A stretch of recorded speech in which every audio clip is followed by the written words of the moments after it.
Hai anak-anak teacher. Shalom John 1, John 2, and John 3. Hari ini kembali lagi bersama Miss Kori ya dalam pembelajaran tematik. Nah, hari ini kita akan masuk ke dalam pembelajaran ketiga dan keempat subtema 1, tema 4D, yaitu tema berbagai pekerjaan. Nah, pembelajaran 1 dan kedua kemarin kita sudah belajar bersama Miss Julita ya. Nah, yuk kita belajar lagi selanjutnya. Nah, Miss Kori percaya bahwa semua anak-anak John sangat semangat untuk belajar hari ini. Tapi sebelumnya kita berdoa dulu ya. Let's pray. Our Heavenly Father, we really thank you for your blessing, for your kindness, for everything you've done in our life. We thank you for this time.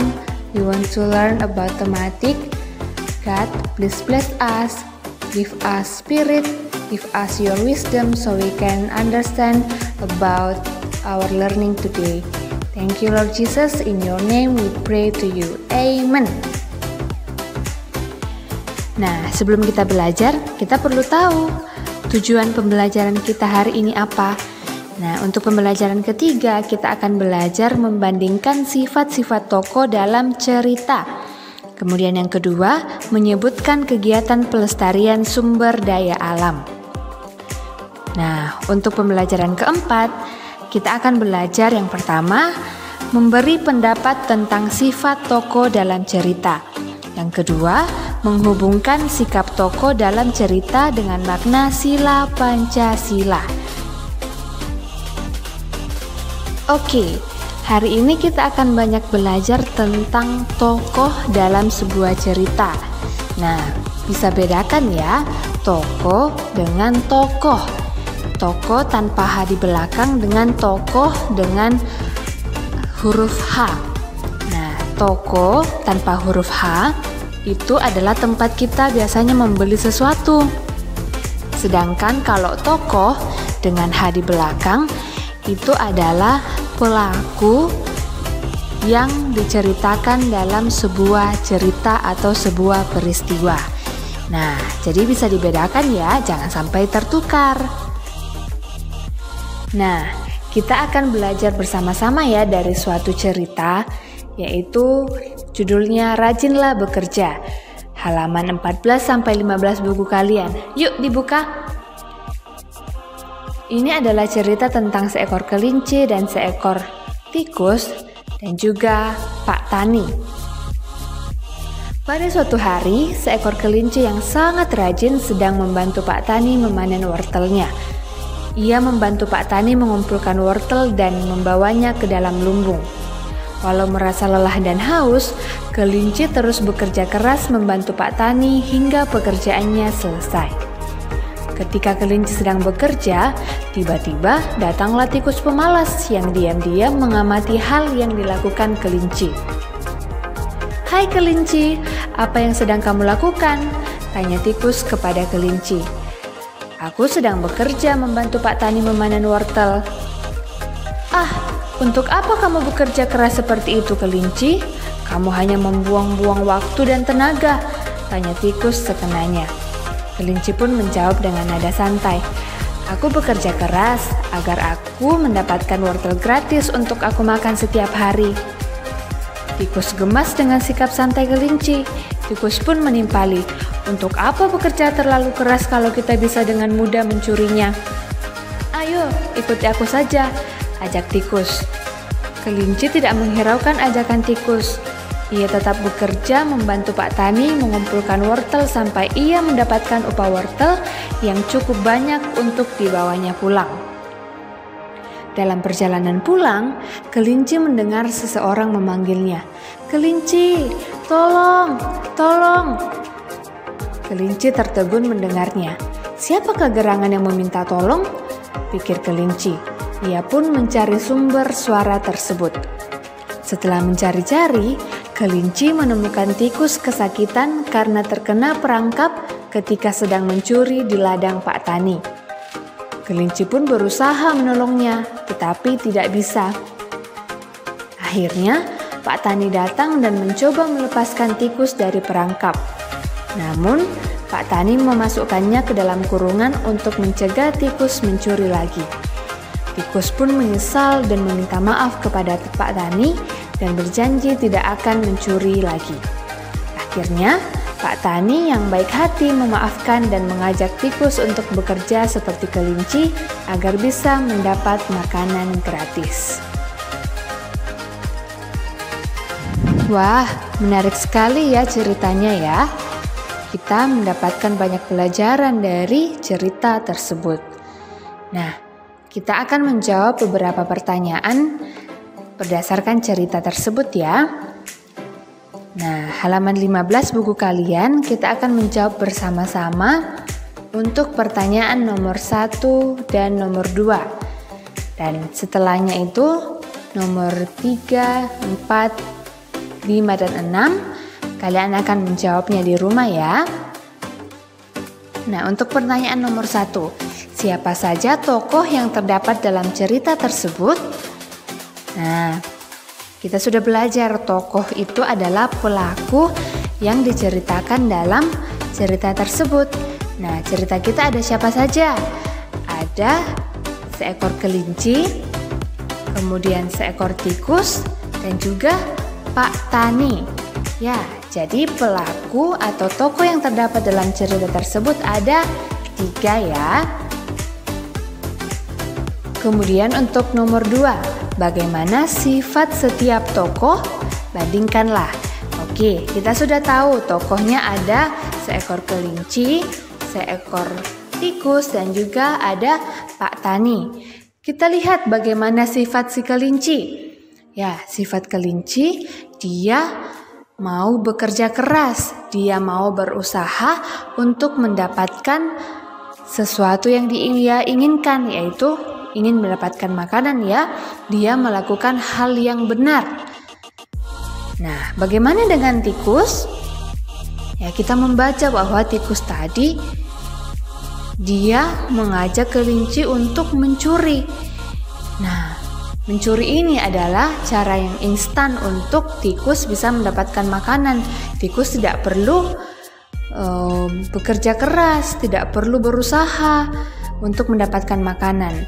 Nah, kita melihat bahwa tikus ini malas ya, tidak mau berusaha. Lalu untuk Pak Tani. Nah, bagaimana sifat Pak Tani? Kita juga bisa melihat bahwa Pak Tani ini adalah orang yang suka bekerja keras ya, suka berusaha. Kita melihat dia sedang memanen wortelnya yang dibantu oleh kelinci. Nah, kita juga melihat sifat Pak Tani di sini adalah baik hati dan suka memaafkan. Nah, jadi itulah sifat-sifat tokoh dalam cerita tersebut.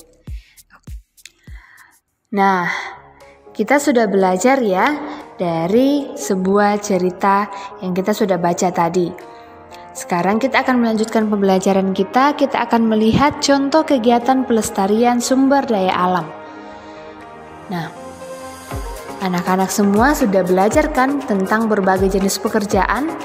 Ada dokter, ada guru, tentara, polisi, suster, perawat, masih banyak lagi. Nah, ternyata adik-adik ada juga pekerjaan yang tugasnya untuk menjaga dan mengawasi masyarakat dalam melestarikan lingkungan. Wah, apa ya nama pekerjaannya? Ya, nama pekerjaannya adalah aktivis lingkungan. Aktivis lingkungan ini bekerja di suatu lembaga atau organisasi yang peduli terhadap kelestarian lingkungan. Nah, tahu nggak tugas mereka apa saja? Nah, contoh tugas mereka adalah mengawasi hutan-hutan yang dilindungi agar tidak dirusak oleh orang-orang yang tidak bertanggung jawab. Selain itu, mereka juga bertugas menyelamatkan hewan-hewan yang terancam punah. Mereka juga menjaga lingkungan dari polusi akibat limbah plastik. Nah, semua kegiatan itu dilakukan untuk menjaga kelestarian dan keseimbangan alam. Nah, sekarang waktunya kalian untuk mengamati beberapa sumber daya alam yang ada di sekitar kalian ya. Apa saja, misalnya kalau ada sungai, kemudian sumber daya alam apalagi, ada tumbuhan, dan masih banyak lagi ya. Nah, untuk halaman 16 ini, kalian akan mengerjakan dan menuliskan jawaban kalian ya. Silahkan dicari contoh kegiatan pelestarian, misalnya yang pertama di sungai, kemudian juga tanah, kemudian tumbuhan dan juga udara. Oke, semangat mengerjakan ya. Oke, sekarang kita akan masuk ke pembelajaran yang selanjutnya ya. Yaitu kita akan belajar memberi pendapat tentang sifat tokoh dalam cerita. Nah, kita akan mendengarkan sebuah cerita lagi nih. Jangan bosan-bosan ya. Karena dari cerita ini kita belajar banyak hal. Makanya kita baca sama-sama ya di halaman 19 sampai halaman 20 buku kalian. Judulnya adalah Pemulung yang Jujur. Siang itu, di sebuah pasar yang padat, seorang pemulung sedang mengais tempat sampah untuk mengumpulkan barang bekas. Barang-barang tersebut akan dijual kepada pengepul. Pemulung itu bernama Pak Yana. Pak Yana adalah seorang pemulung yang sangat rajin bekerja. Ia harus menghidupi istri dan 4 anaknya yang masih kecil. Setiap hari, Pak Yana pergi memulung untuk mendapatkan barang bekas yang kemudian ia tukarkan dengan sejumlah uang. Walaupun uang yang ia dapatkan tidak seberapa, ia selalu bersyukur atas rezeki yang diberikan oleh Tuhan. Pak Yana putus sekolah karena kedua orang tuanya tidak mampu membiayai sekolah. Bagi Pak Yana, pekerjaan memulung adalah pekerjaan halal.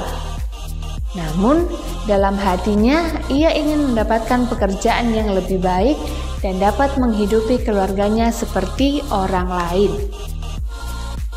Pagi itu, Pak Yana bergegas memulai pekerjaannya. Ia menuju sebuah pasar yang dekat dengan tempat tinggalnya. Satu persatu sampah plastik ia kumpulkan. Setelah mendapat cukup banyak, ia beristirahat sejenak di sebuah gerobak tua sambil memperhatikan orang yang lalu lalang. Tiba-tiba, bluk! Ada sebuah tas jatuh di depannya. Pak Yana memungut tas itu, lalu ia berteriak kepada seorang wanita yang sedang dibonceng sepeda motor. "Ibu, ibu, tas ibu jatuh!" teriaknya. Spontan ibu muda yang dibonceng tadi menoleh ke belakang. Tukang ojek pun berhenti dan si ibu muda tadi berlari menuju Pak Yana yang menghampiri ibu tadi. "Wah, terima kasih ya Pak sudah menemukan tas saya," ucap ibu muda tadi. Ibu tadi lalu membuka tas dan mengambil beberapa lembar uang 20 ribuan. Sebagai ucapan terima kasih, "Ini ada sedikit rezeki untuk Bapak." Ibu muda tadi lalu menyelipkan uang yang ia ambil dari tas ke tangan Pak Yana. "Wah, apa ini Bu? Tidak perlu seperti ini Bu. Saya ikhlas menolong Ibu." Pak Yana berusaha menolak pemberian si ibu dengan halus.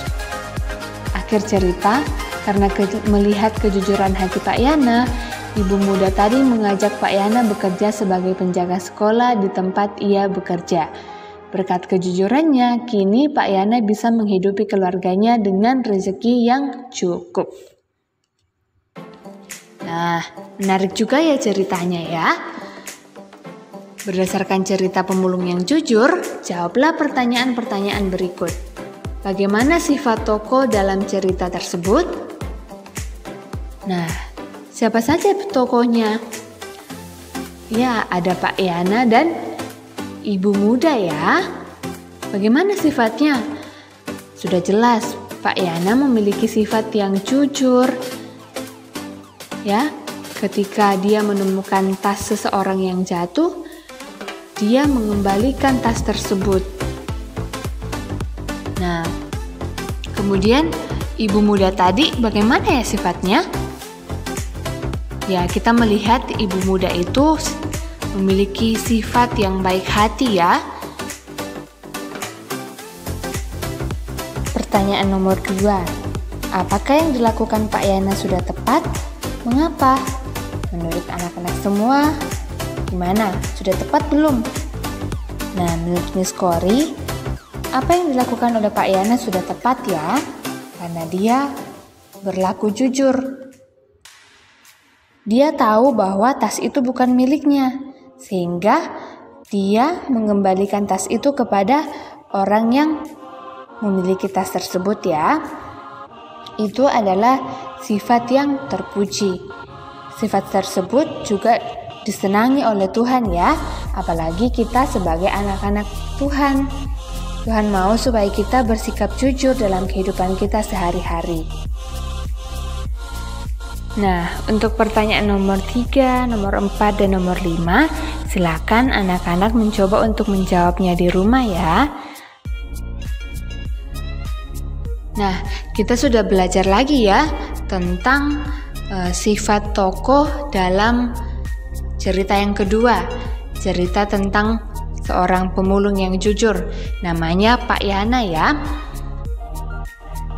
Nah, coba kita lihat lagi kira-kira sifat apa yang bisa kita teladani dari cerita tersebut. Secara khusus, sifat dari Pak Yana. Nah, kita melihat bahwa Pak Yana ini memiliki sifat yang jujur ya. Nah, kita mau bandingkan, kita mau hubungkan dengan sila pertama Pancasila, yaitu ketuhanan yang Maha Esa. Nah, sila pertama Pancasila ini memiliki makna, salah satunya adalah kita takut akan Tuhan. Nah, sikap jujur adalah salah satu contoh kita takut akan Tuhan. Apalagi kita sebagai orang-orang Kristen ya. Tuhan Yesus selalu menginginkan kita untuk kita hidup taat, hidup menghormati Tuhan dengan melakukan hal-hal yang benar. Contohnya adalah ketika kita bersikap jujur. Nah, berarti sikap Pak Yana sesuai ya dengan sila pertama Pancasila. Nah, kira-kira kalau Pak Yana tidak mengembalikan tas tersebut, apa yang akan terjadi ya? Nah, tentunya ketika Pak Yana tidak mengembalikan tas itu bertentangan dengan sikap sila pertama Pancasila. Nah, kira-kira apa pendapatmu mengenai hal tersebut? Bisa dituliskan ya. Oke, pembelajaran kita hari ini sampai di sini dulu ya. Silakan kalian mengerjakan beberapa tugas yang akan teacher tampilkan setelah ini. Nah, tugas ini kalian bisa kerjakan selama liburan ya. Karena ada banyak, jadi tidak bisa diselesaikan dalam satu hari. Nah, dalam liburan nanti kalian bisa mengerjakan sedikit demi sedikit. Oke? Kita akan menutup pembelajaran kita hari ini. Kita berdoa ya. Let's pray. Dear Lord Jesus, we thank you for your blessing. We thank you for this beautiful time we can learn about thematic. God, please bless us so we can understand this learning and we can apply in our life. Thank you, Lord Jesus. We surrender our life into your hand. Amen.